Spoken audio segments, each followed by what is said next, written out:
if you take away everything that you're known for, what is left is who you are. And so it's a powerful quote because you're like, all this, all the things I built up and all the degrees I've earned and all the, zeros on my bank account and all the things. And it's like, if you're known as, your kids, if you're known as their mom, like everything, what is left is who you are. That is who you are. That is what we're unlearning. That is what we're learning to become. Fire can destroy or it can refine. Today, I am so excited to be joined by Frannie Foltz, founder of Shine with Frannie, who's turned her ashes into fuel for purpose. In this episode, we're going to be talking about faith, healing, and what it takes to shine, even when life tries to dim your light. Frannie, thank you so much for joining me today. I am so excited to have this conversation. So, if you could start by sharing what inspired you to start Shine with Frannie. Well, first and foremost, thank you so much for having me here. And I could not think of a better person to reflect your light than you. You're just such a bright, shining star for the Lord. So thank you. Thank you. Gosh, in 2015, I actually started my business, and it was something that the Lord had put on my heart for about 2 years. And it took me a little while to to go ahead and really, follow through. And they always say delayed obedience is disobedience. And so my story pretty much started. God will give you a testimony. And I had lost 120 pounds naturally. And so that was where the Lord really wanted me to go and help women because, as you know, our country in particular, I know you have listeners from all over the world, but our country in particular literally has an epidemic, in terms of weight. And I was one of those, and I still, believe it or not, am. I'm still considered on a doctor's scale on their charts, I guess, to be considered obese. The Lord was like, look, because I did lose it naturally. I had tried everything, Joe. I tried Jenny Craig, Weight Watchers, Nutrisystem, every single thing. And then I ended up losing it naturally. And so it was really the power, the presence, and the prayer and patience of the Holy Spirit. And so God was like, are you going to go and tell people? Or are you going to hide it under a light? And that's where Shine with Frannie came from. And so, of course, I, like you, am a, Floridian as well. And so I love the Sunshine State. All my friends, would call me Frannie Funshine and just anything that was shine. So Shine just kind of very naturally went with it. So the business is founded and rooted in Matthew 5:14 through 16 to be a light for the Lord. Talk to me a little bit about what you do then to serve your clients. What's your favorite thing to do? I got a number of endeavors and I felt like I've always been kind of this Renaissance person, which I'm okay with because if you think about the Renaissance, those people had a number of things that they did that made them successful. And so I was a shiny object chaser, though, no play on words on shine, but I pretty much did everything, Joe. I was doing all these different, MLMs, and I was doing this program and I was doing this contract work. And so it kind of led me to this place where the Lord was like, okay, enough already. You're done chasing shiny objects. You are the shine. And so really it led me on this discovery of identity. And so who am I? What am I called to do? Who am I called to serve? And so the Lord really called me to this place of identifying and defining my purpose and then calling an assignment. And so for your audience that's out there, we all have the same purpose as believers. We all have, and I know a majority of your audience is Christian. So we're all here to honor God. And then, of course, in that, you have then a calling. You have a specific thing that you are assigned to do, which are, your spiritual gifts. And then under that, you have a different assignment. You're a mom, you're a business owner, but those assignments are different. It's not like, some of the assignments you can check off your list. I know you were also in corporate America. That was an assignment that you passed the test. Now you moved on, so the assignments change. So I really help clients get clear on who they are, who God has designed them to be, because when you have that alignment, then you look at, okay, what are the gifts that I have? How can I use those to serve my purpose? And then what is the assignment in this season? So that's what I do is I help those women who are really looking to get clarity to be able to follow through on their purpose. So that's something that is interesting because so many of us fight it, right? We have this desire, and I call them jizz. And then I'm trying to decide, am I going to lean in or am I going to push back? Or I sit there and I find myself praying for something. And then I realize if I look back, I'm like, cool, the answers were there so many times. I just Right, chose to ignore. Or I was like, right, not ready yet. right. Okay, maybe tomorrow. Well, what are some of the things that you would recommend that people until they're ready to go in and working with somebody like you. But what are some of the first things that you take, like as far as a check-in? Because I think that is something. And when we joked about the fire piece. Like I have found myself on numerous times being like, I'm just going to burn all this down. So like if you Right. find yourself in this place where you don't feel like there's alignment or you aren't even sure, you're not clear, where do you recommend starting? Sure. So one of the things I tell my clients first is like, do you have joy and peace about a decision? They're sisters, right? So when you're making a decision and you're like, I don't really know. And I'm like, okay, is that fear or is it really not having peace about something because there's a huge difference and you know in your gut. I always call it your hut, your Holy Spirit, and your gut kind of work in tandem together. And so you know down deeply if that's right. If it's a relationship or a business, like you're like, this just doesn't feel right? And so I really ask clients to start there. Do you have joy and do you have peace about this? And then you mentioned too, before you're ready to take the step, more often than not, you're ready. You're just afraid to do it. Ready is not a feeling. I guess, most people are like, oh, am I ready? God will always equip you. If it's in alignment with his purpose and his plans. And here's the thing, he wants you to succeed. So he will reroute, just like your GPS in your car will reroute and recalibrate. I'm not to say that you just jump into every, decision and just, jump out of the airplane without the parachute. But if it's something that's in alignment and going toward the goal of what you want in your destiny, God's not gonna let you fall. So you might have some bumps and bruises along the way, but ultimately it's gonna give you a lot of experience. You're gonna make a, connection. You never know the person that's gonna be on the other side of that transaction or the other side of that yes. So I always say, start. You'll never know until you start. A little child has to stand up and walk, after they crawl. They can't just crawl the rest of their lives. So I'm like, if you feel like you've got X, Y, and Z lined up, and for the most part, most people have an unction as to what they're called to do. They're just afraid to leave it. That fear. And I think that's for me. Like I talk back about my journey. And if you've never listened, there's a blog post about it somewhere, but it's the faith over fear because fear is Mhm, what held me back for so long.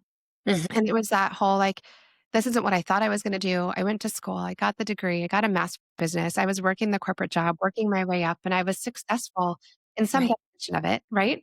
Like in right, some definition of success, but then I wasn't happy. And then it wasn't right. allowing me to lead the kind of life that I felt like I was called to lead and Sure. even just being present. And at that time, I finally did take that step. And it took lots of nudges, or I've even joked about being kicked by a horse. Like, there's different things where it's like you can do metaphors in different ways. But my son asking for 5 more minutes one day was the catalyst Mm, that started that shift where I was like, what am I more afraid of? right, Fear right, of failure, right, or am right, I willing to continue down this path where my son feels like he needs to ask me for 5 more minutes? Like, right. that is all I need. Mommy, can we just have 5 more minutes? And I was like, this has got to change. But it's that fear piece that you're Mm, talking about. And then it's being willing to overcome it. And then I'm not saying, like Franny said, don't jump out of an airplane without a parachute, right, but don't be afraid to lean in. And I do right, believe that if something is placed on your heart, there's a reason. right.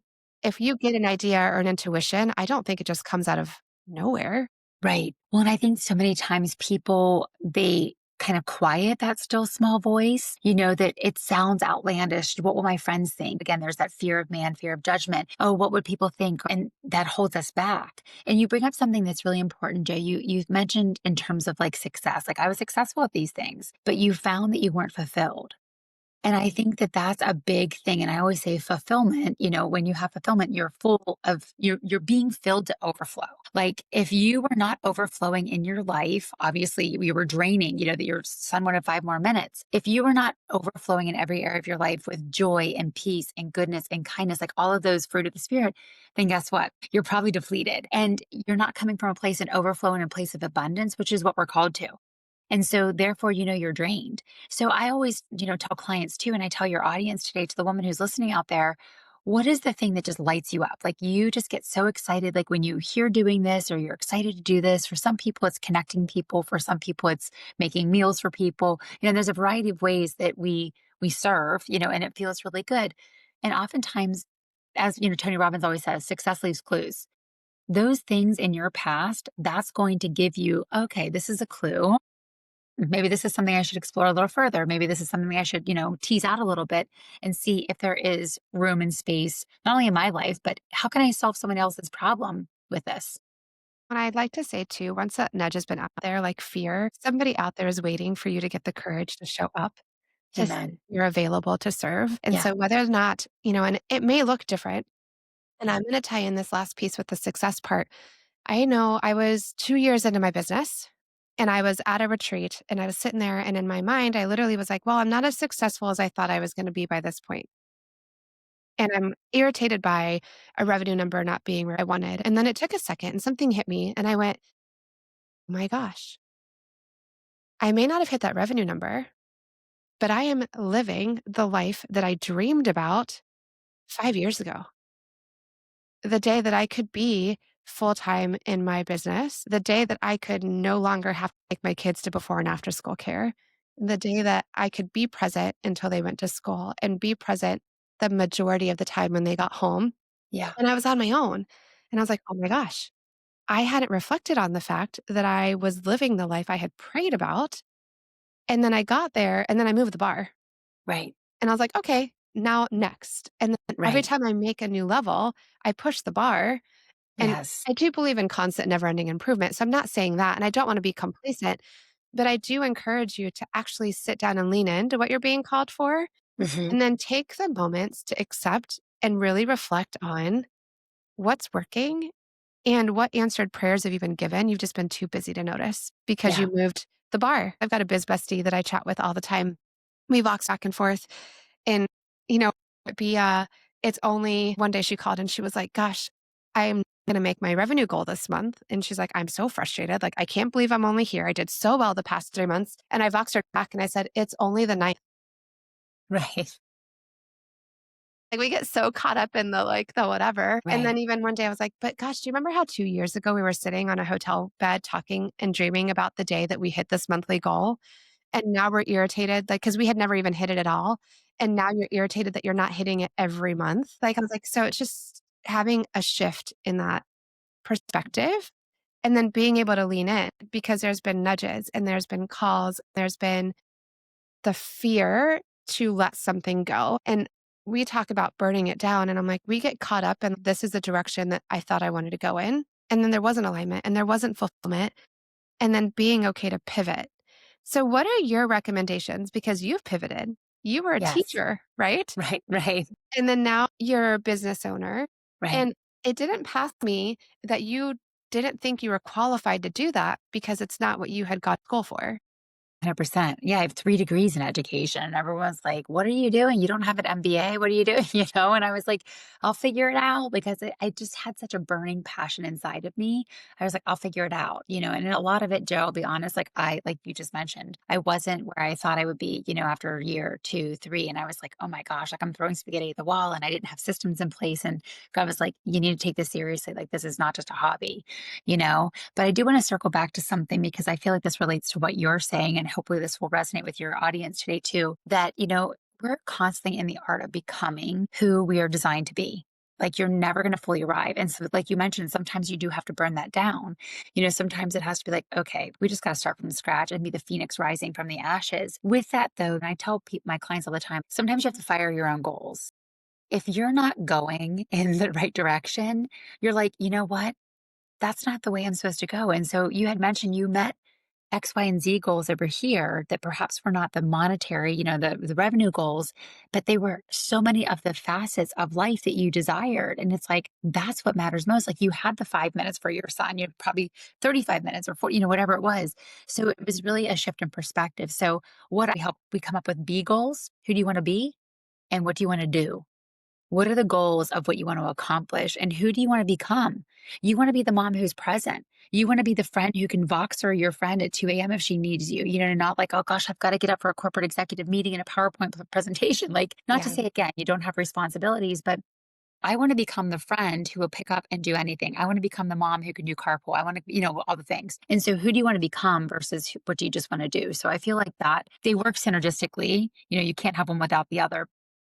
We ultimately hopefully on our path to becoming who God calls us to be, and that is a being, it's not a doing. The art of becoming, there's something to this. I continue to hear this phrase in different rooms that I am in and in different Yeah. spaces. And I think it's leaning into the fact that that is why we're called to be here. Yeah. And Yeah. what is that purpose? And then are you feeling the nudge? And are you on path? Are you on track? Great. But then being afraid to pivot when you realize that you no longer align because something Right. that served me 10 years ago doesn't serve me right now. 100%. And I'm really leaning into this place. I want to scale and I have very ambitious goals for my business. Hmm. But there have been several times recently where I'm being reminded that for this phase of my life, Hmm. priorities. Yeah. So in this conversation of deciding who do you want to be and who do you want to become, Hmm. what are some of the things that you say to focus on? Like, I know for me, mine is I have a few core values that Mhm. I kind of run decisions by. Is this going to align with? Right, And thing I ask myself is this going to allow me to be present the way that I want to be, or is this going to be pulling away from right. presence? And it doesn't mean that it's perfect and it doesn't work every time. And honestly, I've gotten caught up a couple times and almost to like signing a lease for a studio, for instance, Right. and then being like, wait, it took my daughter, but does this mean that you're not going to be home more? And I went, You're like, "Thank you for being the mirror that I needed to hear," that I yes. need yeah. Right. So like we get caught up in these goals and these aspirations and even in the art of becoming. Do you have any recommendations? Because I think sometimes we get caught up and especially as women in the shoulds. Like, what does that look like? And then what does that should look like and whatnot? So what are your recommendations when we kind of feel like we're being torn or we don't know Yeah, how to make make that? that decision. So going back to what I mentioned, in terms of the 3 things I always work with clients are your purpose, your calling, your assignment. Again, like, it goes back to that. So I just ask those questions. Is this part of my purpose? Check yes or no. Like, that's kind of a yes or no, right? Is this what I'm called to do? Because so often, I think about just even serving in the church, it's like, I am not called to be, I mean, even though I'm a teacher, like, I'm not called to be in the kids' ministry right now. Like, I'm called to be the greeter at the front because I'm much more hospitable. I'm much more of an extrovert. Like, I can still talk to kids, but I'm not supposed to be the teacher in the classroom there. You know Okay. what I mean? And so, what does this align with my calling? And if so, how so? And then ultimately, is this part of do I feel like this is my assignment for now or is it for later? Because so often we take these tasks on, these projects on, and it's not to say that we shouldn't do them, but it's just maybe not a right now moment. It's maybe something that should be tabled for another time. And we feel like, oh, this is perfect. This aligns with this, or I should work with this coach at this time. And oftentimes you're not there yet in your business. For example, you mentioned scaling. A lot of times people, they're beginning to work, and I'm like, look, I do a 3-month program with my clients. I'm like, the whole first month is getting clear. We don't do that until month 3. I'm like, don't expect to make money with me the first month, like if you're just brand new, because I'm like, you have got to, like you said, from the phoenix, from the ashes, we've got to build this out. So I think that so many times we look at things and we think that they're a right now thing. So asking yourself, is this what I'm called to do? Does this align with who I'm called to serve and, this season of my life? You mentioned that, art of becoming. So often, honestly, Joe, we're actually unbecoming. We're unlearning. I said, I wish that there was a school for unlearning because we have to unlearn what society has taught us or what the world has taught us, what we've learned to believe about ourselves. And I always give the acronym of believe. The word lie is right there in the middle. We have limitations, intimidations, and expectations that we put on ourselves and sometimes excuses. And we make up excuses. Oh, I could never do that. Oh, I don't have enough money. I don't have enough time. I'm not qualified. I'm not, and this one's specifically for you. And in a previous conversation, I'm not that person, right? You are that person. It maybe just looks differently. The capacity in which you serve might look differently. So I think taking some of our own limitations off of ourselves too, I think that kind of frees up some people of just saying, what if it all worked out? What if the best thing that could happen? Instead of saying, what's the worst could happen? People often say, well, what's the worst thing that could happen? I'm like, what about if you started saying, like, what's the best thing that can happen if I go for this? I So, honestly, I feel like I can't unpack. I'm like, oh my gosh, so many great things in that, like in the art of belief. But I really like your spin on it's in the art of becoming. You are also unbecoming. yes. So many things that we're trying to break and shift and Hmm. what that looks like. And then being able to really just lean into, and it can even just be as simple as speaking your mind and then saying no. You know, Yes. it's okay to say no. And I'm sure, especially because you're a teacher background, right? Like your Yes. education Yeah. background and all that stuff, it would be easy. And I understand that. I could totally see someone in the church being like, you should come teach Sunday school. Right. And then you having to decide whether or not that aligns and feels good. Right. And so I'm in a place where I'm really trying to lean into only saying yes when it does align and when it doesn't pull. And if I can do it from a place of yes, because I want to, Hmm. not because I feel like I should or I have to. 1,000% girl. And then that next step is being okay with it. Hmm. Because I don't know about you, but for me, if I feel like I should and then it doesn't align, I still feel some kind of way when I say no. Right. I get this little like feeling inside my stomach, like, oh, I really should have, but like that feels really uncomfortable. No, I really, and so one of my goals over the past probably year and a half is to really lean in to what do I say yes to? And then being able to say, and you said it's yes, no, or maybe not right now. And so Yeah. even if it's a no, maybe it's Yeah. just a not right now. Like my Yeah. studio piece, if Yeah. Lisa's listening, she would be very happy to know. Like it's a pin. And I even said, I'm going to put a pin in it for now. And she encouraged me. She's like, why don't you just shut the door? Because for me, putting a pin in it honestly means like a revisit probably in 3 months. Right. And so it's trying to decide, does that not right now mean not right now, like indefinitely? Is there a time? And just being okay with the fact that we are really feeling like it's not for us right now so that we can leave space for everything that is for us right now. I Right. think that has been what's helping me make that shift Yeah. where if I say yes to this, what does it mean I'm saying no to? Yeah. There's only so many hours in a day, Right. and there's only so many things I can do. I Right. already feel like I don't sleep like I should. Right. That has been my shift where it's like, does it align? Is it purposeful? And to be honest, if you're listening and you're like, yeah, that all sounds amazing, I still don't know. I can tell you for me, it honestly just started by truly leaning into my gut. And what was my first response and my first reaction? If my first response, my first reaction to something is no, you have to ask another question. Is it no because you're afraid? Hmm. Or is it no because it really just doesn't align? Right. And then that next question is followed up by another question, which Franny sounds like that's three, which is nice to put them into buckets, right? Like Right. have a mental checklist that you can walk yourself through because we are Right. constantly being bombarded with information Right. and constantly being pulled in different directions. Right. Well, let me can I just a quick activation with you that I would do with a client that this will hopefully, if somebody's making a decision, they're trying to make a decision, and we Yes. won't do the full thing just for sake of time. But I want someone, hopefully, if they're not driving, but they could do this. But like, let's just go to the studio. Okay. So I would say to you, hey, Hey, Joe, Joe. so why not the studio right now? Why not right now? Like, for example, the closed door and the pin. Like, what is the Yeah. decision? So honestly, it was time. It would Okay. require way too much time and presence and thought. Like right Okay. now would be a distraction from the things that I really want to do. Okay. So why is time important to you? I'm chasing time. Time freedom is something that is huge for me right now. And Okay. being present for my children is what I really want. Okay. And why is that important to you to be present for your children? They're my main purpose, my main why right now. I've been given a gift to be their mom, and I was just going to say, why is that important to be their mom? I was chosen. I think that's something, right? Like, and it's Yeah. what gets me through. Like, I was chosen to be their mom, and I only have a small window where they're home in this capacity. And the Right. time is flying by so fast. Right. And why is this window important to you that you're present? Impact. I want to be able to make as positive an impact in their life right now while I can. Why do you want to do that? I feel like that's my purpose. And then we get down to the basic core of your purpose. And you said, I'm called, I'm chosen to be their mom. So all of those were all threaded through there. So all that I did was ask you the question, why every single time? And that's at that level. And so we can ask ourselves that question. Exactly. Why am I saying no? Why am I saying yes? Why is this important? Why is this not? Why? That's it. And giving ourselves the grace that it's okay. It is.